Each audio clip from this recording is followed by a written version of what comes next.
ఆ రోజు జగన్మోహన్ రెడ్డి గారు ముఖ్యమంత్రిగా ఉండేటప్పుడు మహిళల భద్రతకు, మహిళల సంక్షేమానికి, మహిళల సాధికారతకు ఎంతగానో కృషి చేయడం జరిగింది. ఈరోజు ఈ కూటమి ప్రభుత్వం అధికారంలోకి వచ్చాక మనం చూసాం, మహిళల భద్రత గాలి కొదిలేశారు, మహిళల సంక్షేమం పట్టించుకోవట్లేదు. మహిళలకి ఎన్నో హామీలు ఇచ్చి ఆ రోజు జగన్మోహన్ రెడ్డి గారు చేసిన పథకాల కంటే మేలు కంటే ఎక్కువ మేలు చేస్తామని చెప్పి ఈ రోజు అధికారంలోకి వచ్చి మహిళల్ని పూర్తిగా నెట్ట నిలువుగా మోసం చేసిన పరిస్థితి మనందరము చూసాము. సూపర్ 6 పథకాలని గాలి కొదిలేసి ఏ ఒక్కటి అమలు చేయలేదు. తీసుకుంటే ఈ 9 నెలల కూటమి ప్రభుత్వ పాలన పూర్తిగా మహిళల్ని నిలువున నట్టేట ముంచింది అనేది క్లియర్ గా అర్థమైపోయింది. ముఖ్యంగా మహాశక్తి అని ఒక భారీగా ఒక పథకానికి గొప్పలు చెప్పుకుంటూ వీళ్ళు ప్రచారం చేశారు. నెలకి 1500 రూపాయలు ఇస్తాను 19 సంవత్సరాల నుంచి 59 సంవత్సరాల వరకు అనేసి.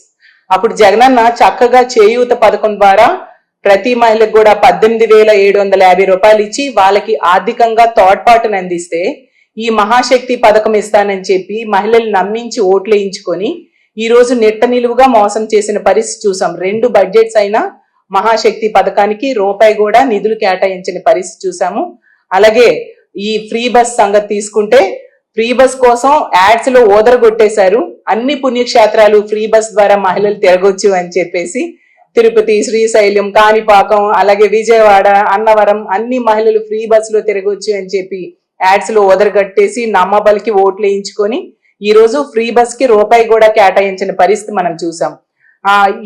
ఏ రాష్ట్రాలను చూసి కాపీ కొట్టి ఫ్రీ బస్ పెట్టారో తెలంగాణ, కర్ణాటక లాంటి రాష్ట్రాల్లో నెల రోజుల్లోనే వాళ్ళు పెట్టేశారు. ఎందుకంటే దానికి అయ్యే ఖర్చు చాలా తక్కువ నిధులే ఖర్చు అవుతాయి.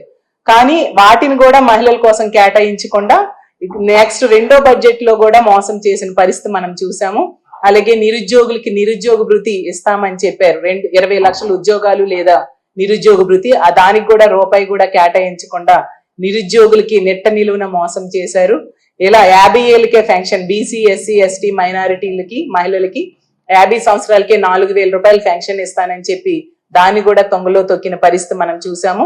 అలాగే జగనన్న డ్రాప్ అవుట్స్ ని తగ్గించడం కోసం ఆ రోజు అమ్మఒడి పథకాన్ని అసలు మొట్టమొదటిసారిగా దేశ చరిత్రలో, రాష్ట్ర చరిత్రలో మొట్టమొదటిసారిగా ఆ పథకాన్ని ప్రవేశపెడితే ఈ రోజు దాన్ని ఒక ఆన్ గోయింగ్ స్కీమ్ ని తొంగలో తొక్కిన పరిస్థితి మన అందరం చూసాం.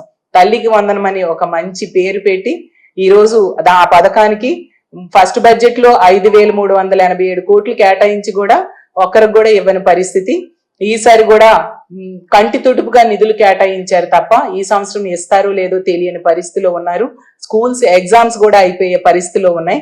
ఈ రోజు పిల్లల తాలూకా తల్లిదండ్రులు 83 లక్షల మంది ఈ రోజు ఎంతగానో ఎదురు చూస్తూ ఉన్నారు, ఆ తల్లికి వందనం వీళ్ళు ఎప్పుడు ఇస్తారా అనేసి.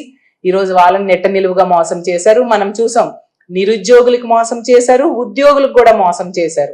వాలంటీర్స్ అయితే రోడ్డును పడేశారు.